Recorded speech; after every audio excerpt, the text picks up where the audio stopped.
Hello, আসসালামু আলাইকুম। কি অবস্থা সবার? গত 10th April was my birthday. তো সেদিন সন্ধ্যাবেলা বাসায় এসে দেখি সবাই হাজির। কারণ সবাই মিলে একসাথে আমার জন্মদিন সেলিব্রেট করবে।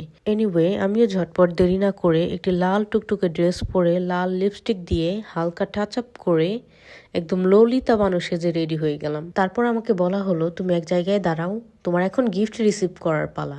আর গিফট তো গিফটই হয়, গিফট পেতে কে না ভালোবাসে। এই তো রাকিন, রুয়াইফি, সুহানা সবাই আমাকে এসে গিফট দিতেছে। অ্যান্ড দাদাও গিফট দেওয়ার পাশাপাশি আমার জন্য দোয়া করে দিয়েছে যেন আমার একটা উগান্ডার ছেলে জামাই হিসেবে কপালে জোটে। তারপরে এই তো হিরোর মতো এন্ট্রি নিল আমাদের শ্রাবণ মামু। যাই হোক, এখন হচ্ছে কেক কাটার পালা।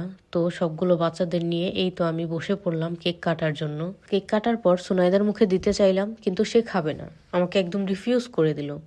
যাই হোক, রাকিন, রুয়াইফি, সোহানা সবাইকে আমি খাইয়ে দিলাম অ্যান্ড নিজের কেক নিজেই খেয়ে নিলাম, কেননা বাকিরা নিজ দায়িত্বে কেক খেয়ে নিবে। এরপর সবাই মিলে একসাথে রাতে ডিনার করতে বসলাম।